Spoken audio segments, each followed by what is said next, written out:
Hablemos de libros. ¿Qué más?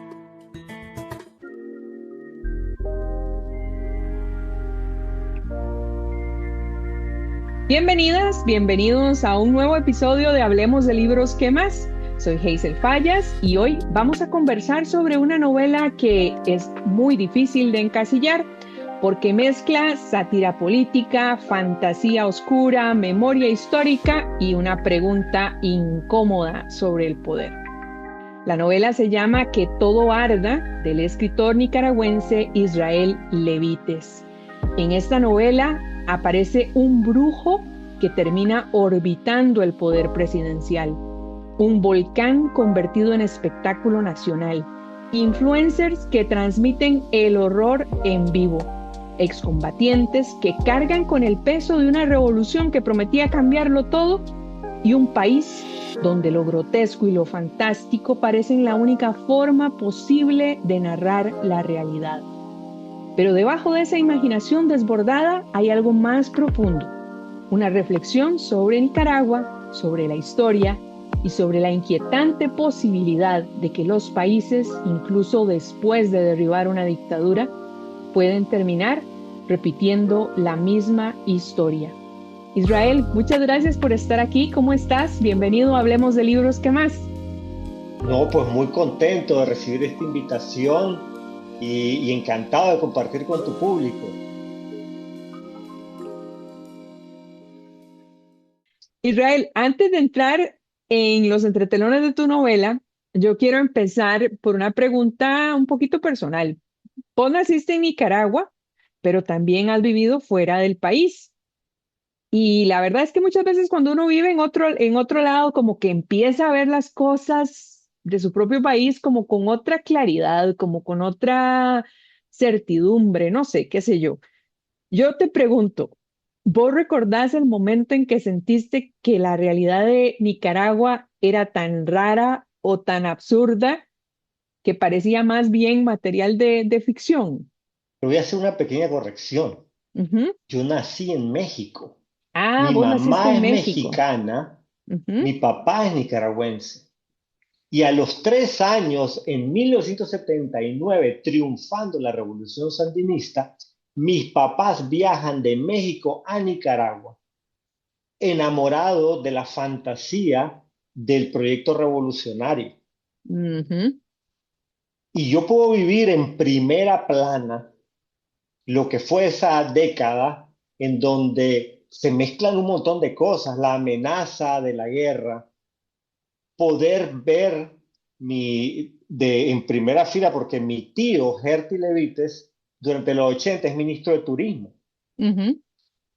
y mi tío Israel Levites muere en combate en el 77 luchando contra la dictadura somocista. ¿No lo conociste entonces? No lo No. conocí. Ujú, eh, yo tenía 1 año, pero no alcancé a conocerlo. Y mi papá es una persona que durante esos años 80 empieza a ver cómo habían muchas incoherencias en ese tal proyecto revolucionario, pero él no las puede admitir porque ujú, sería aceptar que su hermano murió en vano. ujú. Vaya Y conflicto. entonces yo vivo como cualquier persona que es de dos lugares a la vez, es de ninguno, en cierta manera.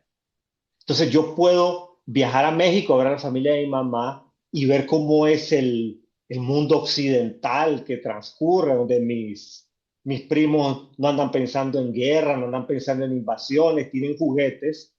Y luego y cada año paso ahí Navidad, pero luego regreso a Nicaragua en medio del estrés de la guerra, la escasez, que no había pasta de dientes, no había papel higiénico, y donde yo hago preguntas Ujú. que son respondidas con dogma y hasta con agresividad. Por ejemplo, yo decía, papá, eh, ¿por qué los comandantes, porque he tenido oportunidad, gracias a Hertie, de ver la casa de Tomás Borges?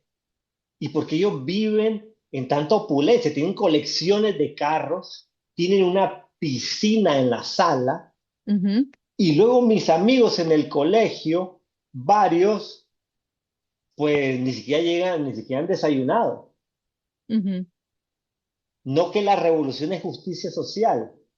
Me decía, diversionista ideológico. Me acusaba de diversionista ideológico a los 10 años.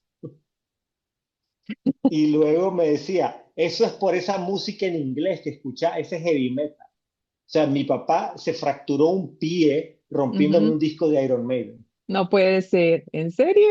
Wow. Sí, ojo, a la fecha, cuando hablamos de esto, Ajá. no es que me pide disculpas, pero sí dice, yo no sé qué estaba pensando en ese tiempo. O sea, él mismo sabe que se había fanatizado, Ujú, pero digamos que este Nicaragua es un laboratorio social que va a una velocidad impresionante. Es decir, creo que no es común que en una vida uno pueda vivir ujú. una guerra contra una dictadura, una revolución, la traición de una revolución, un periodo democrático, el ascenso al poder nuevamente de un dictador en medio de un país donde hay erupciones volcánicas, maremotos, la tierra tiembla y uno dice, Dios mío, aquí pasa todo al mismo tiempo. Definitivamente uno no se aburre, pero tampoco se desarrolla el país. Dios mío, yo digo, cómo envidio a Costa Rica y esa civilidad, a que lo vemos desde afuera, ¿verdad? Que Ujú. mal que bien tendrán sus conflictos, pero el país, ahí se entienden, va caminando. Allá es como que seguimos estancados en el mismo pleito desde que yo nací. Ujú. Y a veces es como si uno viajara en el tiempo. Yo la otra vez estaba pensando en la película Volver al Futuro. Esa, y Sí, la de decía, Michael J. Fox. sí, si yo viajara a los 80 casi que estaría igual que en el 2020, no habría diferencia. No se daría cuenta el viajero en el tiempo que viajó porque seguimos estancados con el mismo dictador. Así te Mira, la pongo. qué curioso eso que estás diciendo, porque yo tengo la buena suerte, la fortuna de conocer Nicaragua, particularmente Managua, y una de las primeras impresiones que yo tuve cuando llegué allá fue, vaya, esto es como yo recordaría justamente la década de los ochentas. Y mira, vos estabas diciendo algo, a mí me pasó, yo en algún momento cuando leí tu novela, yo dije, ¿qué es esta vaina? ¿Qué es esta exageración? ¿Qué es esta fantasía? Pero yo te juro que si yo no conociera Nicaragua, yo me hubiera quedado con esa imagen, pero es que la única forma de explicar lo que pasa en Nicaragua, con todo respeto, es de esta manera, porque esas cosas que vos narras en tu novela y que invito a la gente a leerla, se parecen demasiado a lo que en realidad pasa. O sea, de verdad es que es como vos estás diciendo, Nicaragua es un laboratorio. Yo no sé si terminas exagerando la imaginación o cómo, pero bueno, para llegar al punto de mi pregunta ahorita es, bueno, ¿cómo empezaste a organizar todo esto para contar esta novela? ¿Cómo dijiste, voy a agarrar esto, voy a meter al brujo, voy a meter el volcán Masaya, voy a hablar de la pareja presidencial, voy a meter a Charlie Kings, el youtuber? Armaste toda esa historia. Ah, bueno, y con un personajazo que a mí en lo particular fue el que más me gustó, que es Sebastián Contreras. Te cuento el proceso tan extraño de esta invención. Resulta que a partir del 2018 yo ya no puedo regresar a Nicaragua. Las amenazas de parte de la dictadura son muy claras. Si regresas, o vas preso o vas desaparecido. Y mi papá quedó allá. Yo no veo a mi papá desde el 2018. Qué duro. Y mi hermano vive en Estados Unidos. O sea, todos hemos saltado. Yo estoy en Panamá, mi hermano en Estados Unidos, mis papás están en Nicaragua. Y mucho de nuestra relación familiar se basa precisamente en estos medios tecnológicos donde tenemos estas charlas, el WhatsApp, el Zoom. Y como parte de ese proceso, yo quise inventar un pretexto para escucharnos más. Y Ujú, era, yo de niño escuchaba unos programas de cuentos radiales, Pancho Madrigal y Lencho Catarrán se llamaban ahí en Nicaragua. Y son parte de mi memoria de infancia. Y cuando uno está en el exilio, es increíble la cantidad de horas que uno dedica reconstruyendo esas calles de la ujú. infancia, de la juventud y esa nostalgia que a uno a veces lo atrapa y lo inmoviliza, aunque y a veces te obstruye seguir adelante en el nuevo país donde estás.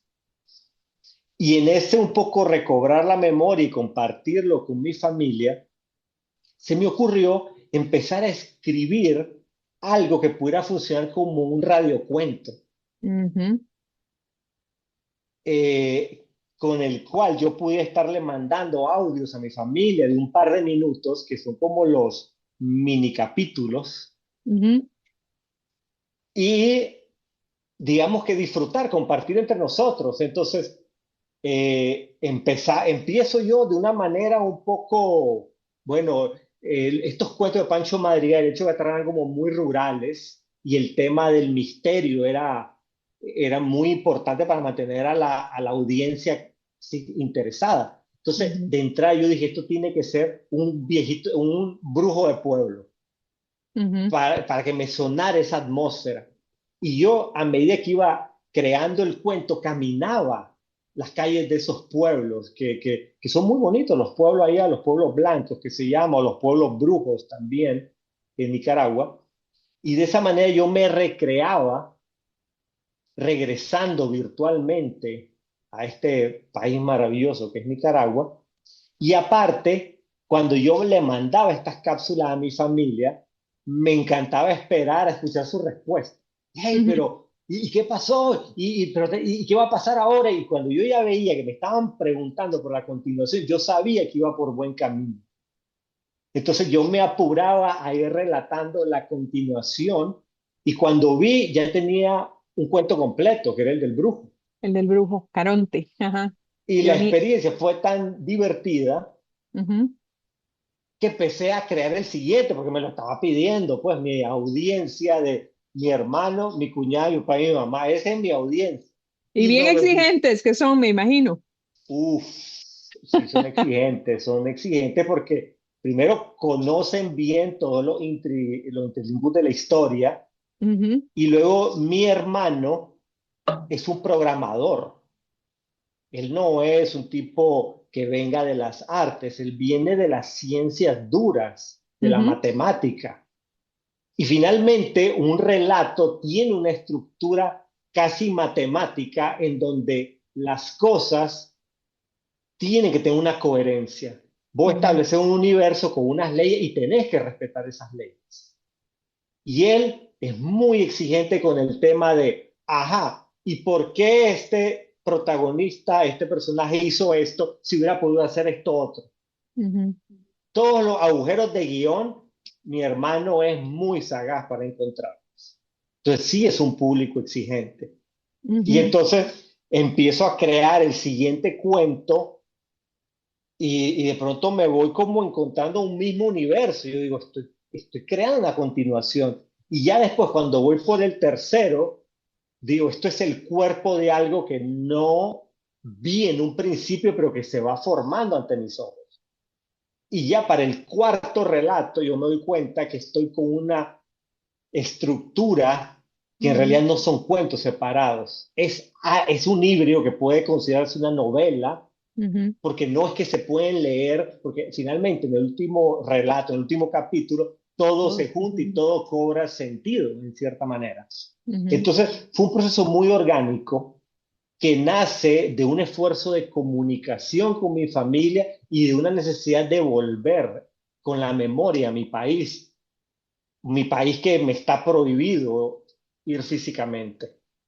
Pero es que vos mezclaste en esa novela todo, porque por ejemplo, cuando empezás con Leónidas Caronte, la forma en que lo vas dibujando al principio es como, "Pa, voy a meterme a esto porque, como por, como por charlatanería, así, pero de repente le cae el chahuizcle, como dicen en México, ¿verdad? Para no decir nombres, y el hombre, ni modo, tiene que entrar a esas lógicas perversas del poder. Y eso me llamó mucho la atención porque lo vas transformando. Uno asiste a la transformación de Leónidas Caronte, que se ve atrapado, ¿no? En esa espiral de poder. Y esa crítica que haces de que el poder autoritario no se sostiene solo, digamos, con ejército, con policía y con propaganda, que también necesita superstición, símbolos, rituales y espectáculo. Y ahí es donde entra también este compa, este amigo Charlie Kings o Carlitos Reyes también. O sea, fuiste creando toda esa atmósfera. Ese brujo Leónidas Caronte, ¿de dónde salió? ¿Conociste algún personaje en algún momento o cómo apareció? Yo soy una persona, tengo que confesarlo, ¿verdad? Que no soy particularmente religioso, a pesar de que yo me eduqué con los jesuitas, soy muy cientificista. Entonces, todo este tema de la religión, la superstición, lo veo con cierta distancia y lo analizo. Y me llama muchísimo la atención como una figura como Rosario Murillo Ujú, puede abiertamente mostrar en un país tan religioso que ella tiene rituales, símbolos y cosas que pudieran, por decir así, ser retadoras para el cristianismo convencional. Sin embargo, aún así ella se establece como una figura de poder y aplica ujú, sus símbolos, sus rituales como una política de gobierno. ujú. Y eso es cuanto menos pintoresco. Mucho, muchísimo. Y hay una cosa, ahora que hablas del tema de la religión, que a mí me encantó y fue esa parte donde también, a ver, Nicaragua tiene una naturaleza exuberante. Quien no conoce Nicaragua no sabe lo que se pierde. Y esa manera, digamos, en que convertiste el volcán Masaya en ese escenario de espectáculo político, cuando hablas del monstruo del cráter. Luego también se me olvidó el nombre del lugar, ahorita no lo retengo, pero cuando van a la reserva de los indígenas y esta Sí, mujer, ujú, sí, esto es en Indio Maíz, que era un Indio poco Maíz. tocar el tema de la destrucción de las reservas forestales, que se ha convertido, es una tragedia ambiental enorme, porque simplemente estos bosques maravillosos están siendo talados para tierra de ganadería. Ujú, Y la dictadura le paga a muchos de los grandes generalotes, ¿verdad? El ejército con tierras, ujú. vastas tierras que surgen de la deforestación y la destrucción de estos bosques. Entonces, ese es un problema, pues, que yo he tenido oportunidad de verlo en primera plana, porque yo he viajado a estas reservas, Ujú, he tenido experiencia y sentía que tenía yo que hablar un poco de eso. Y algo que me ocurre a mí en el extranjero y por lo cual el libro parece tan exagerado, y es porque, te juro, cuando yo intento describirle a un extranjero la realidad nica, con ujú, datos, mostrándole noticias, no siento que logro transmitir la idea con la ujú, experiencia. Es decir, yo tenía que contar este relato de esta forma, porque más que una información, porque ahí quedarán las crónicas, quedarán las noticias, quedarán las hemerotecas para dar fe de este periodo. Pero yo lo que quería transmitir con Que todo arda era la experiencia emocional de vivir bajo la opresión de un régimen demencial. ujú. Porque Nicaragua cada día, cuando vos estás ahí, decís con qué nueva locura van a salir. Y son cosas que tenés que estar conociendo el contexto y a los personajes para decir, no puedo creer lo que estoy viendo. ¿Cómo funciona un país así? Ujú. ¿Cómo funciona un país así? Como yo le explico a alguien que nuestras tragedias personales están vinculadas a temas tan novelescos que parece una telenovela como mexicana, venezolana, no sé cómo explicarlo. Entonces, por eso yo agarro y en un desahogo creo este libro que dicen que es una imaginación desbordada, pero la verdad es que la mayoría me lo copié del periódico. Imagínate. Sí, es que de verdad, por eso yo te decía, o sea, quien no conoce, aunque sea un poquito de la historia de Nicaragua, diría que exagerado, pero al final del día es como la forma justamente en que se puede explicar. Y sin embargo, yo veo cosas, a mí una de las cosas que más me llamó la atención es, no voy a hacer spoiler, como dicen los chiquillos, como diría Charlie Kings, no voy a hacer spoilers, pero cuando vos hablas del terremoto, casi en la última parte de la novela hablas de un terremoto. Yo de inmediato y dije, esto es un paralelismo con el terremoto de 1972 y que ya empezó a quitarle ahí, digamos que empezó a aumentar aquel descontento, ¿no? Por la dictadura de Anastasio Somoza. Y entonces a mí me encantó eso porque yo dije, qué genial que esa novela dialogue justamente con esa idea. Primero, de que los países necesitan una sacudida así bien violenta, bien natural, sobrenatural, que en este contexto yo creo que por lo que estamos hablando, muy sobrenatural no es, pero esa sacudida, ¿verdad? Para cambiar. Pero al mismo tiempo yo me decía, y ahí me detuve un rato a pensar, porque yo decía, pues que en Nicaragua es muy particular, es un país donde se derriba una dictadura, pero décadas después cae en lo mismo. Entonces, que esa contradicción, ¿verdad? Incluso la pregunta con la que cerrar la novela, que aquí no voy a decir, uno piensa, bueno, ¿qué es lo que pasa? ¿Qué hay que repetir esa historia eh, en medio de una batalla épica como la que vos describís hacia el final del libro, ¿verdad? Creo que el problema de fondo en Nicaragua no es ni Somoza ni Ortega, es la cultura y la relación que hemos cultivado con el ejercicio del poder. Ujú, Creo que la única manera de, de que estos autoritarismos sean vencidos es con educación cívica. ujú, Es porque te lo pongo así. ¿Cómo podés inspirar a un pueblo a que luche por la democracia si nunca ha vivido la democracia? ujú, ¿Cómo se puede extrañar lo que nunca se ha tenido? Y más grave aún,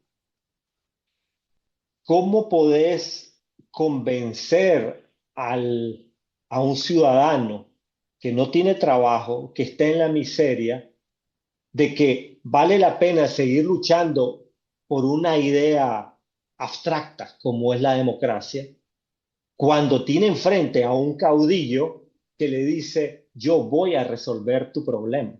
ujú, De una u otra manera, estos dictadores sobornan a sectores de la población y son sectores de la población que con toda razón están desencantados del gobernante o del sistema en el que están.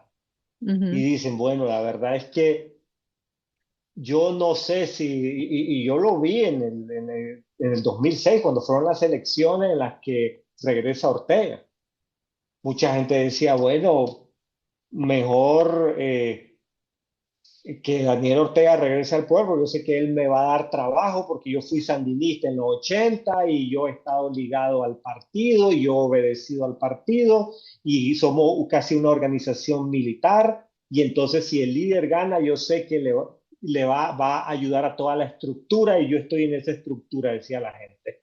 Y entonces, de una u otra manera, son clanes que van ujú, tomando el poder económico porque no hay finalmente un desarrollo que esté llegando a las mayorías. Y esa desigualdad social, esa frustración es caldo de cultivo para estos líderes mesiánicos.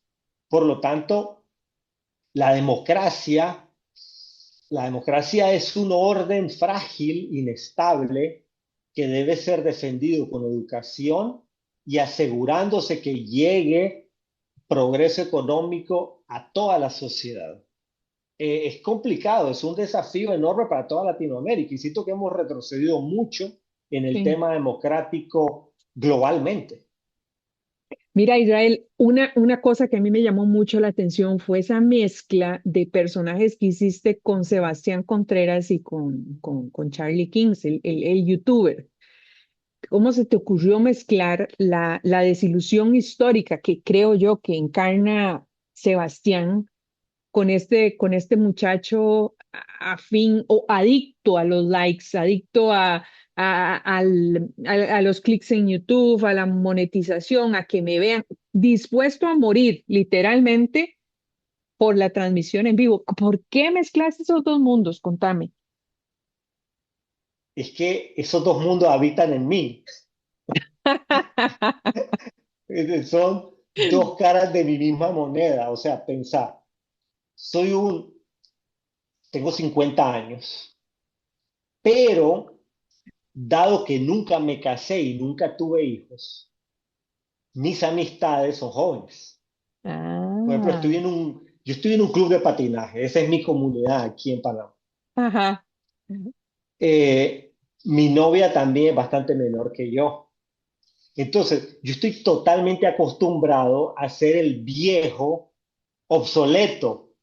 Ay, Porque yo cuando, por ejemplo, los libros ya son ajá. para muchos jóvenes artículos desconocidos y en desuso.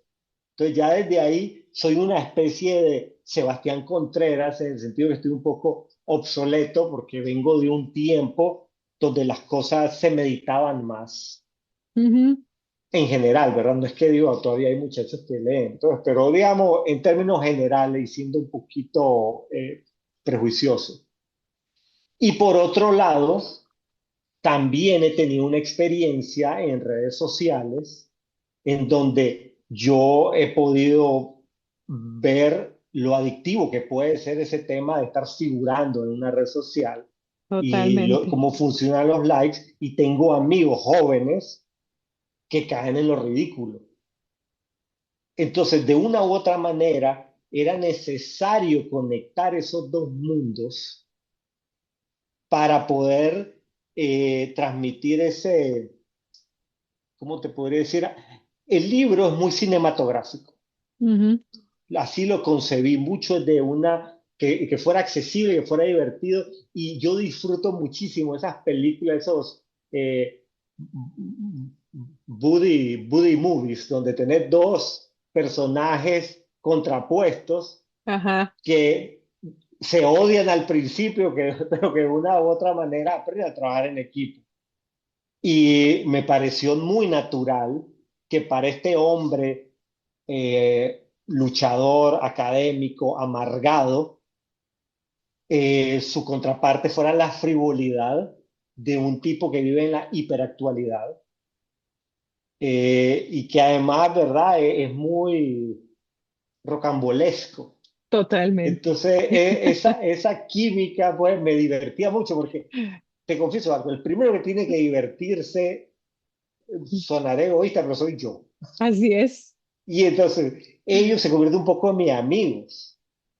Y en la soledad del exilio se agradece crear esos personajes que son como los amigos que yo quiero tener también. Y pasar horas con ellos, dialogando, porque cada vez que ellos están, que estoy escribiendo un diálogo, de una u otra manera lo estoy imaginando y escribo lo que naturalmente siento que deben de decir. Mira, yo cuando escuchaba a Charlie me reía mucho, pero también me reía mucho con las cosas que le contestaba a Sebastián, porque tenés el humor Nica está ahí a flor de piel.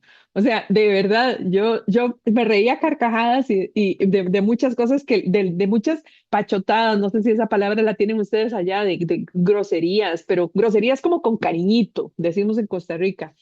Y entonces me divirtió mucho. Claro, y ahora, como dicen los chiquillos, ahora conecto los puntos. Bueno, yo no sé si dicen así todavía, pero bueno. Mira, Israel, una última pregunta antes de ir cerrando esta conversación. Si vos tuvieras que resumir o contarle, mejor dicho, a la gente de qué va tu novela, cuál es la promesa de tu novela, ¿cómo, cómo se lo dirías?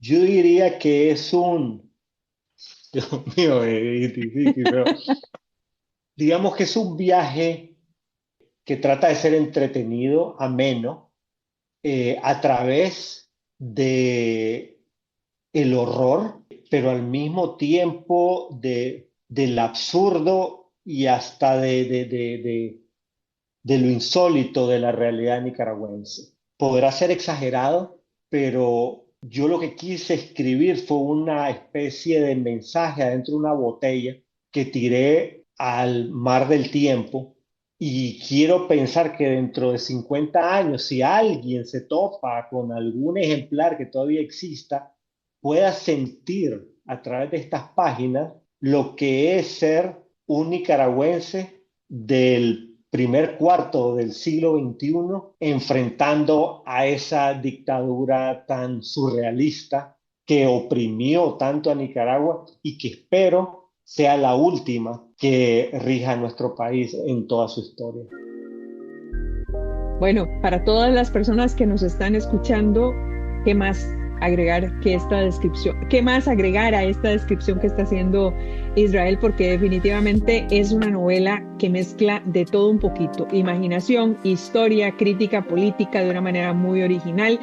Yo les aseguro que no se van a aburrir si le dan una oportunidad a que todo arda. Israel, muchísimas gracias por esta conversación. Ha sido ameno, me he reído un montón y he entendido un montón de cosas más de tu novela. Gracias. Gracias a vos, un gran abrazo. Y sigamos Bueno, hablando de libros. claro, sigamos hablando de libros y a quienes nos escuchan también muchas gracias. Si este episodio les gustó, por favor compártanlo y recuerden que estamos en Spotify, Apple Podcasts, Amazon Music, YouTube o simplemente díganle a su Alexa si les da mucha pereza. Alexa, pon el podcast Hablemos de Libros, ¿qué más? Yo soy Hazel Fallas y nos escuchamos en el próximo episodio. De hecho, ahí está mi Alexa ya dándole play al último episodio de Hablemos de Libros. Nos vemos y hasta la próxima. Hablemos de libros. ¿Qué más?